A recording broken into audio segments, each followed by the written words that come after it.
Shalom. Vamos a continuar con nuestros estudios de la Torá. Ahora vamos a revisar de la sección de Shemini, la primera sección, el primer olé. Hablaremos sobre las leyes de Shejitá en parte 2.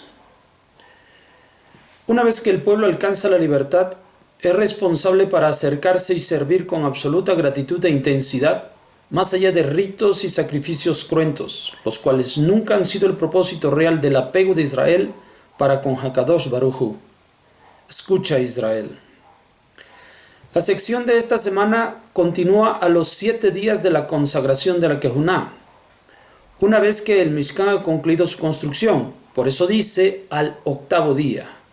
Y en ese día ocurrirá la apertura de los servicios del Mishkan, pero se hace necesario que la Shejinah ocupe su residencia, para lo cual ciertos rituales cruentos se deben realizar. El primero de ellos será el corbán de un becerro por hatat, pecado, tal vez en alusión al becerro de oro, el pecado del pueblo a la orilla de Har Sinai, para luego continuar con varios más. Como se ha dado a conocer, el degollamiento conocido como Shejitá es la práctica que da muerte a los animales para iniciar el corbán. Hakadosh Baruj Hu solicita korbanot, tanto a los kohanim como al pueblo, y de ellos unos para corbán hatat y otros para corbán olá. En primer lugar, el becerro que es corbán hatat de Aharón, una vez degollado, su sangre es recogida en un recipiente y una pequeña porción es llevado a los cuernos del altar y el resto se vierte en la base del mizbeach. Una vez despellejado y troceado el animal, las partes cebosas son quemadas en el mizbeach y la carne y la piel son quemadas fuera del campamento. El otro animal, que es corbán olá de Aharón, sufre el mismo acto, solo que en este, una vez troceado, es quemado en el mizbeach. Una vez concluidos los korbanot por Aharón, ahora procederá el ritual para los del pueblo y el proceso es exactamente el mismo. Otro acto de korbanot se describe en esta sección. Por lo tanto, se ha de retomar en la clase sobre la práctica que recogió este tema, el Talmud Babli Masejet Julin. Capítulo 1. Mishnah 2. Si alguno realiza la Shejitá con una hoz de mano o con una piedra o con una caña, lo degollado es kasher. Todos son aptos para degollar en cualquier tiempo con cualquier instrumento, a excepción de la hoz de la siega, de la sierra, de los dientes, de las pezuñas, porque estos producen el estrangulamiento.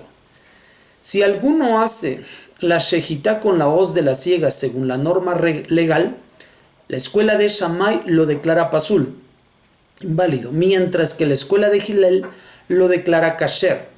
Pero si se afilaron los dientes, es como si fuera un cuchillo. De aquí se puede aprender que cualquier instrumento cortante con una hoja de filo continuo y sin mellas ha sido usado y puede ser usado para la Shejitá. Pues las mellas, tal como en la sierra o en la hoz que no ha sido afilada, desgarran la carne del animal, lo que impide examinar claramente las señales que permitirán determinar que la carne puede ser consumida sin problema por el pueblo. Mishnah 3. Si alguno practica la Shejitá del animal cortando por el anillo de la tráquea y deja de este un hilito del total, lo degollado es kasher. Rab Yosef bar Yehudá dice, o un hilito de la mayor parte del anillo. El lugar más arriba del cuello del animal, que se considera todavía correcto para realizar la Shejitá, es ese anillo en la tráquea que tiene la característica de rodear casi por completo la tráquea, y de allí hacia abajo se encuentran libres ambos conductos a cortar. Incluso, si la mayoría del corte ocurrió en este anillo y luego se desvió el corte un poco hacia arriba, todavía es kasher. Mishnah 4. Si alguno practica la Shejitá por los lados, la Shejitá es kasher. Pero si practica la meliká por los lados, la meliká no es kasher. Si la shejitá es por la nuca, la shejitá no es kasher. Si la meliká es por la nuca, la meliká es kasher. Si la shejitá es por el pescuezo, la shejitá es kasher.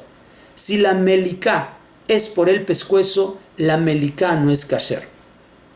Pues toda la zona de la nuca es kasher para la meliká y toda la región del pescuezo es kasher para la shejitá. Así, lo que es kasher en la shejitá no es kasher en la meliká, y lo que es kasher en la meliká no es kasher en la shejitá. Para comprender esta Mishnah, es necesario saber que en el pasado, tanto la práctica de la shejitá como de la meliká, ambas eran aptas en el mizbeach. En la actualidad, solo se ha conservado la shejitá. La meliká era la técnica ritual para el corbán de un ave. Esta consistía en introducir la uña del dedo mayor en la nuca del ave y desnucarla partiendo su pequeña vértebra. A partir de este concepto se describe lo que es válido en un caso no lo es en otro, expresado en la Mishnah. Esto dará pie para exponer cuáles son los casos en que esta diferencia debe ser respetada. Una de estas, y que todavía compete, porque aún se observa en las sinagogas, es en la Mishnah, capítulo 1, Mishnah 7, hacia el final, y dice: siempre que hay toque de shofar, no hay recitación de la Havdalah. Y siempre que hay recitación de la Havdalah, no hay toque del shofar. Si un día festivo cae en viernes, se toca el shofar y no se hace la recitación de la Havdalah.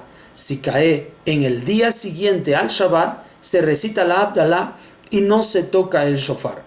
¿Cómo se hace la Havdalah? Se dice que haces la distinción entre lo kadosh y lo kadosh. Rab Mendoza dice entre lo más kadosh y lo menos kadosh. La Mishnah es clara. Como cada fiesta es anunciada por el sonido del shofar y esta en ocasiones coincide con el Shabbat, ya sea durante o al final, la Mishnah ha enseñado cómo se debe proceder. Porque o se toca el shofar o al final del Shabbat se encenderá el Havdalah, lo que toque primero.